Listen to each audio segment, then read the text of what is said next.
नमस्कार साथियों, આજના ફરી નવા વિડીયોમાં આપનું સ્વાગત છે। જે રીતના અત્યારે આપણે વાત કરીએ તો વિધાનસભાની અંદર જે આજના મુખ્યમંત્રી ભૂપેન્દ્રભાઈ પટેલ અને નાયબ મુખ્યમંત્રી હર્ષ સંઘવી દ્વારા બિલ પાસ કરવામાં આવ્યું અને બિલની અંદર જે રજૂ કરવામાં આવ્યા ઘણા જે નીતિ નિયમો એ યુસીસી બિલ અત્યારે વિધાનસભા ગૃહની અંદર જે આખું વિધાનસભા ગજવી રહ્યું છે।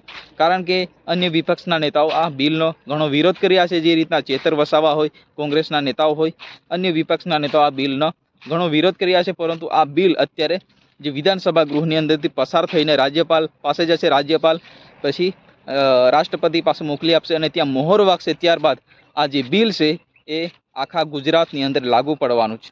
પરંતુ મિત્રો વાત કરીએ તો અહીંયા આદિવાસી સમાજ માટે આ બિલની અંદર છૂટછાટ આપવામાં આવી છે।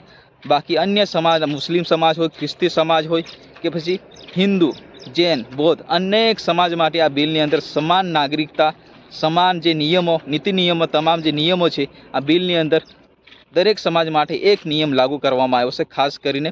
અને આદિવાસીઓને આ જે બિલમાં જે છૂટ આપવામાં આવી છે, કારણ કે આદિવાસી સમાજ છે અન્ય સમાજ કરતાં અલગ ઓળખાઈ આવતો અને કોઈ ધર્મમાં આદિવાસી સમાજ માનતો નથી। તો ખાસ કરીને આ બિલની અંદર આદિવાસી સમાજને જે બિલની અંદરથી બાકાત રાખવામાં આવ્યો છે અને આદિવાસી સમાજની જે આગવી ઓળખ છે, રહેણી કહેણી, બોલી ભાષા અને આદિવાસી સમાજ એ પ્રકૃતિ પૂંજક છે, એના માટે આદિવાસી સમાજને દરેક જગ્યાએ અનામત આપવામાં આવી છે। એ રીતના અહીંયા યુસીસીની અંદર પણ આદિવાસી સમાજને ખાસ કરીને બાકાત રાખવામાં આવ્યો છે, કારણ કે આદિવાસી સમાજ એક આખો અલગ સમાજ છે।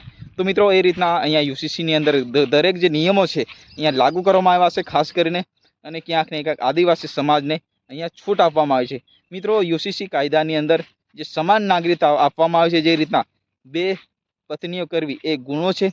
ખાસ કરીને અનેક સમાજ માટે અહીંયા એક જ પત્ની હોવી જોઈએ અને ખાસ કરીને જે લગ્ન કરીએ ત્યારે લગ્ન નોંધણી પર।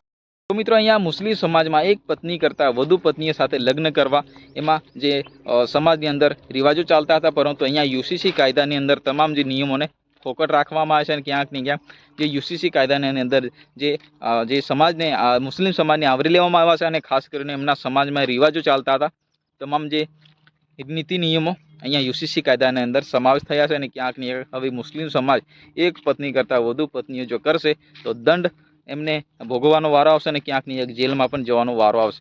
તો મિત્રો અહીંયા ઘણા જે નીતિ નિયમો છે અન્ય સમાજ અને દરેક સમાજ માટે એક નિયમ લાગુ કરવામાં આવ્યા છે અને ખાસ કરીને આદિવાસી સમાજને અહીંયા છૂટ આપવામાં આવી છે।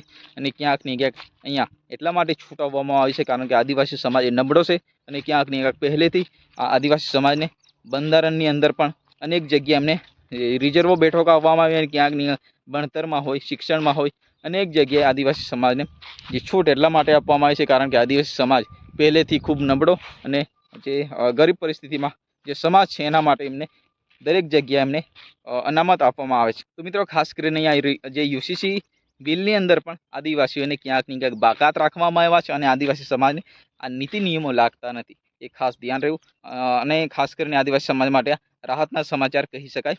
તો મિત્રો તમને વિડીયો પસંદ આવે તો વિડીયોને લાઈક કરો, ચેનલને સબસ્ક્રાઈબ કરો, વધુમાં વધુ શેર કરો અને ફરી મળીએ નેક્સ્ટ વિડીયોમાં। ત્યાં સુધી જય હિન્દ, વંદે માતરમ।